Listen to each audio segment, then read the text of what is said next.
하나님의 은혜와 복이 가득하기를 주의 이름으로 축복합니다. 그리스도인들은 삶에 많은 문제들이 일어날 때마다 담대합니다. 우리 삶의 곳곳에서는 삶의 문제들이 계속 터져 나오고 있습니다. 그래도 새로운 힘을 얻고 살아갑니다. 그리스도인들은 어디서 누구에게 새로운 희망을 얻고 새로운 삶의 힘을 얻는 것입니까? 여러분, 그 첫 번째는 우리 그리스도인들은요, 우리 그리스도인 옆에 사람이 있지 아니하고 하나님이 곁에 계십니다.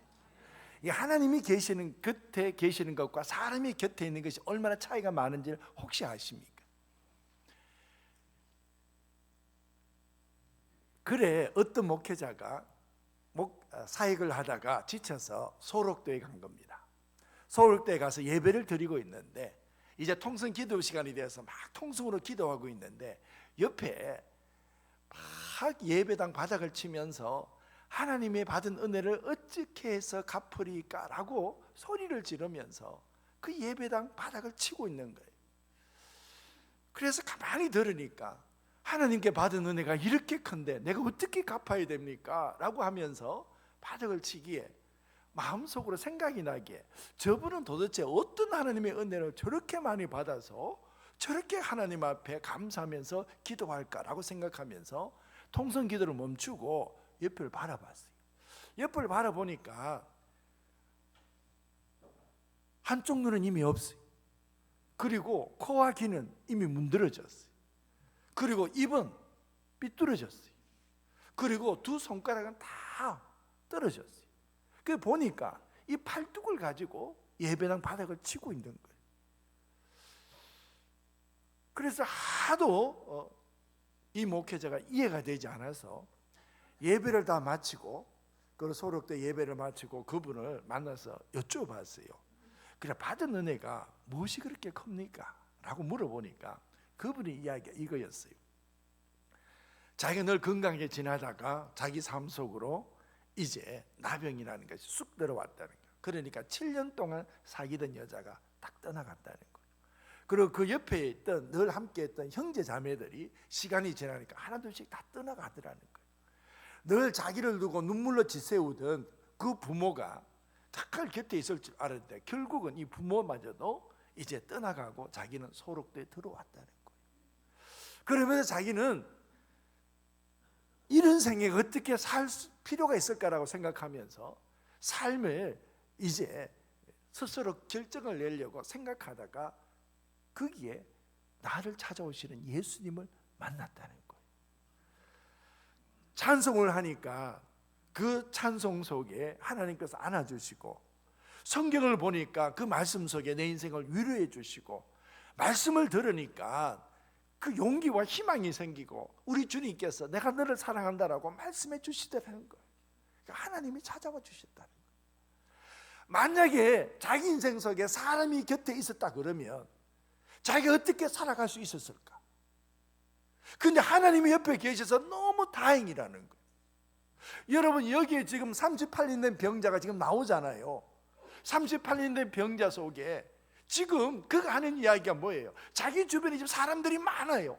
그래도 그가 7절에 보면 이렇게 나와요. 주여, 물이 움직일 때에 나를 못에 넣어주는 사람이 없다는 거예요. 자기를 들어서 그 많은 사람들, 자기가 아는 사람도 있을 것이고 형제 자매도 있을 것이고 부모도 있을 것인데 38년 동안 병자 속에서 있으니까 누가 그 옆에 있겠어요? 근데 자기는 1%의 희망이 뭐냐 그러면 물이 동할 때, 베데스다 물이 동할 때 제일 먼저 들어가면 어떤 병이든지 낫는다는 거예요. 그래서 38년 되어서 병을 고치지 못했는데 물이 동하기를 기다리고 있는데 물이 동한들 나를 넣어줄 자가 누가 있겠냐는 거예요. 여러분, 사람이 옆에 있으면은요, 그 베데스다 못 가는요 38년 된 병자에게 희망의 장소잖아요. 1%의 희망이 있는 거잖아요. 근데 여러분, 이 38년 된 병자에게는 그게 희망의 장소가 아니었어요. 희망은 있었지만 늘 물이 동할 때마다 찾아오는 것은 자기가 먼저 들어가지 못하는 절망감이 있었어요. 좌절의 장소였어요. 그게 생존의 장소가 아니에요. 자기 인생에 큰 좌절을 주는 그 자리였어요. 사람이 옆에 있었다? 아니에요.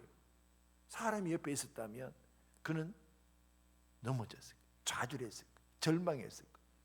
그런데 여러분, 그 사람 옆에 예수님이 계시잖아요.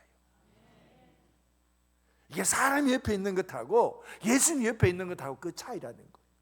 우리가 살아가면서 이 세월을 살면서 다른 이가 우리 인생 가운데 옆에 있지 아니하고 치유의 기적을 기다리면서 38년이라는 시간을 계속 좌절하면서 헛되이 보내고 있는데 아무런 성과를 거두지 못했어요. 여러분, 치유를 기다리다가 살아도 사는 것이 아닌 그 절망한 세월, 그것이 상상이 되십니까? 그래도 그는 끝까지 한번 지내보려고 애를 쓰지만 늘 다가오는 것은 체념의 자리였어요. 그런데 예수님이 그 옆에 계신 겁니다. 세상 사람들이 아니라는 겁니다. 사람들이 옆에 있었으면 그는 아마 이 세상에서 좌절하고 살아갔을 거예요. 근데 예수님이 옆에 계셔서 얼마나 다행입니까? 1%의 희망이 있어도 살아갈 이유를 찾는다 그러면 그 한 줄기 소망이 사람이 아니어서 감사한 것입니다. 여러분, 하나님이어서 감사한 것입니다. 하나님이 곁에 있어서 감사한 것입니다. 우리가 고난의 골짜기를 여러 지나왔잖아요. 그 고난의 골짜기를 지나갈 때마다 사람이 옆에 있지 아니하고 그때마다 하나님이 내 옆에 계셔서 우리는 지금까지 이렇게 힘을 내어서 살아온 줄로 믿습니다. 그래서 이사야서 49장 15절에 보면 여인이 어찌 그 젖먹는 자식을 잊겠으며 자기 태에서 난 아들을 긍휼히 여기지 않겠느냐. 그들은 혹 잊을지라도 나는 너를 잊지 아니할 것이라. 하나님이 내 옆에 계셔서 내가 얼마나 다행이고 하나님이 내 옆에 계셔서 얼마나 감사한지 모릅니다. 하루하루 살아내는 것 자체가 복은 우리의 인생의 삶이지 않습니까? 그렇더라도 아무리 힘들어도 한 줄기 희망조차 느끼지 않는다면 우리가 어디를 가야 됩니까? 그래도 1%의 희망의 빛이 있었는데 그곳으로 가보니 여러분, 그곳에 사람만 있었다면, 근데 그곳에 하나님이 곁에 계셔서 감사합니다. 이것이 우리의 새로운 힘을 얻는 희망인 줄로 믿습니다. 그리고 두 번째로 여러분, 우리의 희망은요, 내가 가장 약할 때에 가장 능력 있는 자리인 줄 우리는 알고 있다는 것입니다. 이것은 뭘 얘기하는 줄 아세요? 하나님께서 우리에게 고난을 있다 그러면 그 고난은요, 우리를 망하게 하는 것이 아니라는 겁니다. 어디까지나 우리를 다듬으시고 하나님께서 우리에게 새로운 그 복을 주시려는 도구라는 겁니다. 그렇게 말 잘 듣던 자식이 왜 하루아침에 갑자기 삐뚤어지는 것입니까? 남들은 건강한데 나는 왜 이렇게 잔병치레를 많이 합니까? 왜 이렇게 형편이 어렵게 삽니까? 여러분, 우리는 그 이유를 다 알지는 못해요. 그래도 여러분, 우리에게 시련이 있고 고난이 있다 그러면 그 시련과 고난은 바로 하나님께서 우리에게 나를 바라보라 말씀하시는 하나님의 사인인 줄로 믿습니다. 우리는 컨디션이 좋고 건강해야 내 안에 하나님의 능력이 최고로 임하는 줄 압니다. 가정이 평안하고 사업도 잘 되고 그렇게 해서 마음의 여유가 있어야 주님의 능력이 내 인생 가운데 가득 차 있을 줄로 생각하지만 여러분, 전혀 그렇지 않습니다. 하나님의 생각은 그렇지 않습니다. 하나님은요, 너가 나를 붙잡지 않고는 도저히 설 수 없는 그 약한 상태가 있을 때에 그때 너 안에서 하나님의 능력이 진가가 드러날 것이다. 고린도후서 12장 9절의 말씀이잖아요. 그 끝절에 뭐라고 나와 있습니까? 이는 내 능력이 약한 데서, 그리스도의 능력이 약한 데서 오직 주님만 붙드니까 그리스도의 능력이 내게 머물게 하려 함이라. 약한 그 자리가 내게 있어서 하나님의 능력이 머무는 가장 강한 자리라는 것입니다. 여러분, 여기에 그리스도의 능력이 머물게 하려 함이라 라고 말하는, 머물게 한다는 얘기는 이게 헬라어로 이게 장막을 친다는 얘기잖아요. 장막을 친다는 얘기는 무슨 뜻입니까? 그 안에 들어가 살겠다는 겁니다. 여러분, 우리가 약할 때에 오직 하나님을 의지하면 하나님의 능력이 내 가운데 거한다는 것입니다. 내 가운데 들어와 살겠다는 것입니다. 여러분, 하나님의 능력이 내 가운데 들어와서 거한다는 것입니다. 그래서 우리는 약하다는 이 사실 때문에 오히려 하나님의 능력을 경험할 수 있다라고 우리는 믿는 것입니다. 그래서 우리는 약한 것이 내 인생에 힘이 되고 오히려 복의 수단이 되는 것입니다. 38년 된 병자는 자신의 자리가 이 베데스다 목가가 남들에게는 희망이었지만 그에게는 절망의 자리였습니다. 아무도 그를 돕는 자 없습니다. 아무도 그 옆에 없습니다. 그럼에도 불구하고 그 자리가 주저앉지 않는 자리가 된 것은, 오히려 일어나는 자리가 되는 것은, 여러분, 그 사람은요, 38년 된 병자는요, 이제는 더 이상 다른 곳을 보지 않습니다. 자기가 약할 때 오직 예수 그리스도를 보게 되는 것입니다. 그게 그리스도의 능력이 그에게 머무는 역사가 일어난 것입니다. 제가 성경을 읽다가 깨어진 항아리 속에서도 능력이 있다는 사실을 알았습니다. 아니, 깨어진 항아리가 무슨 능력이 있습니까? 그렇게 보잘것없는 게 어디에 있습니까? 쓸데없지 않습니까? 아니에요. 깨어진 항아리 속에 능력이 나타난다요. 철로 역정에 평화의 방에 들어가면 그곳에 무기고가 있어요. 그 무기고 속에 보면 하나님의 백성들이 기적을 일으키는 도구들이 그 속에 나와 있어요. 그 속에 하나가 뭐냐면 항아리 하나가 있어요. 이게 사사기 7장에 나오는 이 14만 5천 명의 미디안 군대하고 기드온의 300명 용사가 싸울 때 쓰는 무기였잖아요.